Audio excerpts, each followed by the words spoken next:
ಇಲ್ಲ ನಮಗೆ ಚರ್ಚೆ ಮಾಡೋದು ಅನಾವಶ್ಯಕ. ಹಿಂದೂಗಳು ನೇಮಿಸ್ಬೋದ್ರಿ ಅಥವಾ ಮುಸ್ಲಿಮ್ರು ಬೇರೆ ಯಾರು ನೇಮಿಸ್ಬೋದು, ಗೊತ್ತಿಲ್ಲ. ಅದು ಏನಾಗ್ತೈತೆ ನೋಡೋಣ, ಅದು ಬಂದಾಗ. ನಮ್ಮಲ್ಲಿ ಅದೇನು ಪ್ರಿಯಾರಿಟಿ ಅಲ್ವೇ ಅಲ್ಲ. ಸುಮ್ಮನೆ ಅದು ಚರ್ಚೆ ಮಾಡಿ ಯಾಕೆ ಅನಾವಶ್ಯಕ. ಅಯೋಧ್ಯೆ ರಾಮ ಮಂದಿರ ದೇಣಿಗೆ ಲೂಟಿ ಪ್ರಕರಣದಲ್ಲಿ ಕಾಂಗ್ರೆಸ್ ನಿರ್ಣಯವನ್ನು ತೆಗೆದುಕೊಂಡಿದೆ. ಆದರೆ ಹೆಚ್ಚು ಫೋಕಸ್ ಮಾಡ್ತಾ ಇಲ್ಲ ನಾಯಕರುಗಳೇ ಮಾತಾಡ್ತಾ ಇಲ್ಲ ಬಗ್ಗೆ, ಯಾರೋ ಒಬ್ಬರು ಮಾತಾಡ್ತಾರೆ. ಮಾತಾಡೋದ್ರಿಂದ ಏನು ಪರಿಹಾರ ಆಗಲ್ಲ. ಸರ್ಕಾರ ಆ್ಯಕ್ಷನ್ ತೊಗೋಬೇಕಲ್ಲ. ನಾವೇನು ಮಾತಾಡೋದ್ರಿಂದ ಏನು ಆ್ಯಕ್ಷನ್ ಆಗಿದ್ರೆ ಏನಾಗೋಲ್ಲ. ಸರ್ಕಾರ ಗಂಭೀರವಾಗಿ ಸೀರಿಯಸ್ ಆಗಿ ಇಡೀ ದೇಶದ ಅದು ಚರ್ಚೆ ವಿಷಯ ಆಗಿದೆ. ಇದು ಸರ್ಕಾರ UP ಸರ್ಕಾರ ಭಾಳ ಸೀರಿಯಸ್ ಆಗಿ ತೊಗೋಬೇಕು ಅಷ್ಟೇ. ಅವ್ರಿಗೆ ಬಿಟ್ಟಂಥ ವಿಚಾರ ಅದು. ಅಲ್ಲಿ ಮುಖ್ಯಮಂತ್ರಿಗಳು ಸರ್ಕಾರ ಇದೆ ಅವ್ರದ್ದು, ಅವ್ರು ಸೀರಿಯಸ್ ಆಗಿ ಮಾಡ್ಬೇಕು ಅಷ್ಟೇ. ಅದು ಸಾವಿರಾರು ಕೋಟಿ ದೇಣಿಗೆ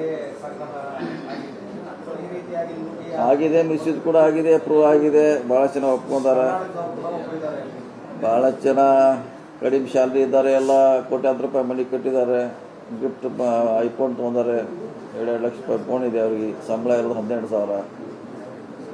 ಸೊ ಅದ್ರ ಮೇಲೆ ಗೊತ್ತಾಗ್ತಿದೆ ಅದು ಮಿಸ್ಯೂಸ್ ಆಗಿದೆ. ಫಂಡ್ ದೇವರ ಹಣವನ್ನು ಬೇರೆದಕ್ಕೆ ಬಳಸ್ಕೊಂಡಾರ ಅನ್ನೋದು ಸಾಬೀತಾಗಿದೆ. ಸಾಬೀತು ಮಾಡುವಂಥ ಏಜೆನ್ಸಿ ಮಾಡಬೇಕು, ನಾವಲ್ವ, ಏಜೆನ್ಸಿ ಮಾಡಬೇಕು. ಆ ಕಡೆ ಮಾತಾಡೋ ಪ್ರಶ್ನೆ ಇಲ್ಲ, ಅವ್ರು ಮಾತಾಡೋಲ್ಲ ಅವರು. ಬನ್ನಿ ಮೇಡಮ್.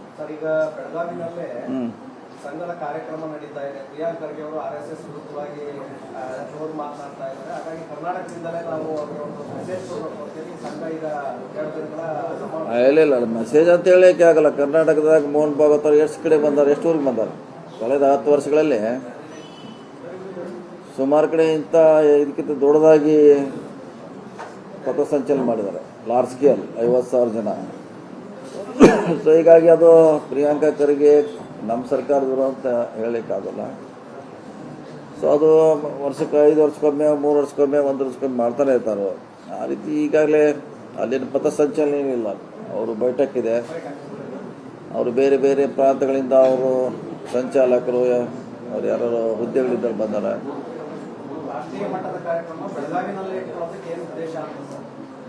ಏನಿಲ್ಲ, ಅವರು ಹೇಳ್ಯಾರಲ್ಲ, ಬಂದಿದ್ದೇವೆ. ಮಹಾರಾಷ್ಟ್ರ, ಕರ್ನಾಟಕ, ಗೋವಾಕ್ಕೆ ಸೆಂಟ್ರ್ ಆಗ್ತಾರೆ ಅವರು. ಸೊ ಹೀಗಾಗಿ ಅಲ್ಲಿ ಮಾಡಿರ್ಬೋದು. ಮತ್ತು ಇದೇ ಕರ್ನಾಟಕದಲ್ಲಿ ಮಾಡಿದ್ರೆ ಹೊಸದಲ್ಲ. ನಮಗೆ ಟಾರ್ಗೆಟ್ ಮಾಡ್ತಾರೆ, ನಾವ್ಯಾಕೆ ಅದನ್ನು ಹೂವಪ್ಪ ಮಾಡಿ ನಾವೇ ಅದನ್ನು ಮೈ ಮ್ಯಾಗ ಹಾಕೊಳ್ಳೋದು ಅವಶ್ಯಕತೆ ಏನಿದೆ ಅಂತ ಅವ್ರು ಮಾಡ್ತಾರೆ, ಇರ್ತಾರೆ, ಕಾರ್ಯಕ್ರಮ ಮಾಡ್ತಾರೆ, ಹೋಗ್ತಾರೆ ಅಷ್ಟೇ. ಇಲ್ಲ ನಮ್ದೇನಿಲ್ಲ. ಅಲ್ಲಿ RSS ಮೊದಲಿಂದ ಜಾಸ್ತಿ. ಬೆಳಗಾಂ ಜಿಲ್ಲೆಯಲ್ಲಿ RSS ಮುಂಚೆ ಬೆಳಗಾಂ, ಹುಬ್ಳಿ, ಬಾಗಲಕೋಟ್ ಇದೆಲ್ಲ RSSನ ಭದ್ರ ಕೋಟೆ ಇದೆ. ಮಾಡಿದಾರೆ, ಅದರಲ್ಲಿ ಏನು ತಪ್ಪಿದೆ?